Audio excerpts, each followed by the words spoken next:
Bob, it's great to see you. Thank you. How are you doing? I'm doing very well, thank you. Good, good. If anybody's seen your work, Bob, it's off the charts. It's outrageous. Thank you. About how long have you been doing striping? Well, I started in 1955 when I first was introduced to me by looking at hot rod magazines and seeing some of the work that Von Dutch did, Dean Jeffries, Larry Watson. They were the pioneers of pinstriping out of the California area. They got all the publicity, all the magazine coverage and stuff. And I really got seriously interested in it and was practicing with it a little bit.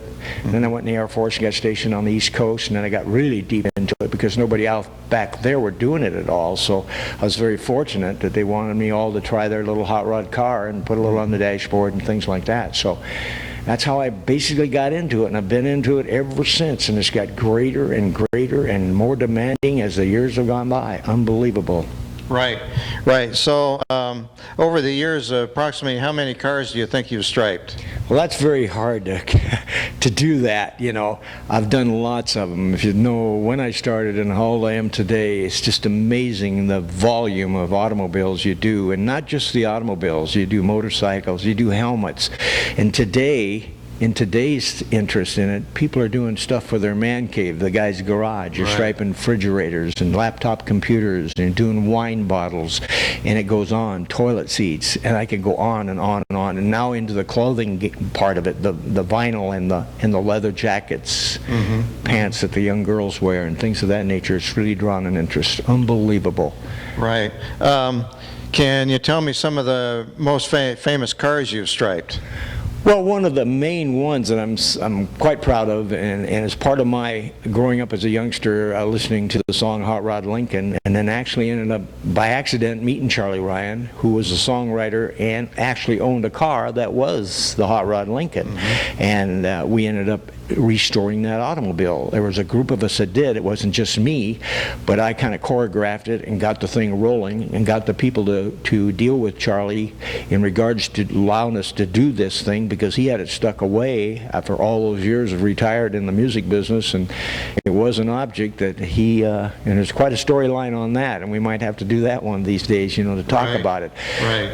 We had to put the lyric on the dashboard with music notes saying, "Son, you're gonna drive me to drinking if you don't quit driving this hot rod Lincoln." Right. And I think there's some of us that remember that from those years back. There's exactly a lot of us are kind of aging ourselves, but you know, that was a great song. Time. A great time in my life anyway, growing up, and be able to be in the music scene a little bit in that aspect of it, and also into the car game, which has been from day one. And the hot rods are not what they are today, but it's just amazing. I've been able to follow that throughout my life. You know, it's been my life. Right. And you're not only a striper, you're a real car guy, aren't you? That's correct. Yes, I do have a lot of cars, and I've showed cars and had them as hot rods when I was a youngster growing up, and got the ones that I could afford to get at the time I was doing it, building them, of course. And I was fortunate enough to be able to work in a auto repair center and use that facility in the evenings to do it. I was in the auto body business for 33 years. I became the general manager of a huge collision center here locally, and that became my career, and I stayed with it. But I also had my hobbies too, so that's how I was able to create and build the cars that I have today. And there was many more throughout the years that I have sold or did some swapping and trading. Right. So tell me about your collection. What cars do you own at this time? I have a '64 Cadillac Coupe de Ville, and I did a full-blown custom out of it, and it's a well-known car in the local area. Draws a lot of attention. I have a '56 Ford. It's a club coupe, and I remember how those looked back in the early days when George Barrison and Dean Jeffries and those guys were working and building those cars. I tried to duplicate one of my ideas similar to that style and what was in tune then. And then I have a '50 Ford club coupe, just like the one in style that George Barris had built a couple of them, and Sam Barris was his brother who actually did the building. George did the designing, where he used all the '50 style parts on this '50 Ford.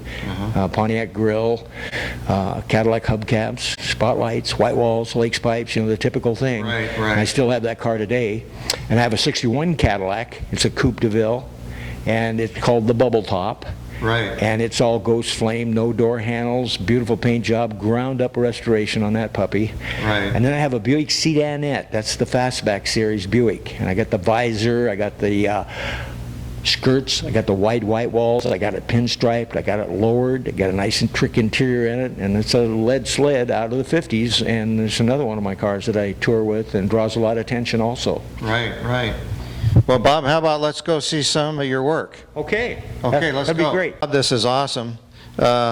What kind of things, this is some examples of some of the things that you actually do for other people here. Exactly. A lot of the stuff, I have my, this is called my studio. This is where I do all the artwork. I do the automobile, motorcycles, whatever people want striped, and then I have a drawing table, and at the drawing table I do a lot of the panels that people request, and they want show card signs for their cars that they show across the country, and they're all done in this studio. And the word is studio. It's not a garage or a man cave or anything of that nature to me. The man cave's out there where I have my toys parked, but in here I collect die-cast cars and things like that as a youngster, and I've kept them all these years, and it's part of my life. And I was into NASCAR for a while. You know, I was lettering a lot of the NASCAR, so I got on the kick of collecting the NASCAR die-casts, and I've got about 447 of them right now, and I've quit that now because I've run out of room for them. But I have them totally displayed everywhere. They're out of the boxes and they're displayable. And then I collect a lot of the classical cars that are out there today of the 50s and 60s era, because I do auto appraisal for insurance companies for the agreed value policies that the people put on their investment of their hot rod or custom car. Right, right. And that's very important, and it leaves a good impression on the people that are coming over here to get that type of thing done. And I work for most major insurance companies in the collectible car end of it as an auto appraiser. And I see you do bottles, skulls, plaques, plaques for people to display what their car is, and for the car shows, things like that. Exactly. A lot of things are brought to me to be done, and where the artwork format is put on them. One of the clubs uses the big bottles for actual awards instead of the typical trophy. And I do a lot of the wine bottles. Some of them are painted up and they're done with skulls and flames and different logos that the automobile is connected with the automobile. And then a lot of people want the show card signs done. And I do the skulls and just different things that people are requesting to be striped. There's refrigerators, toolboxes, racing helmets.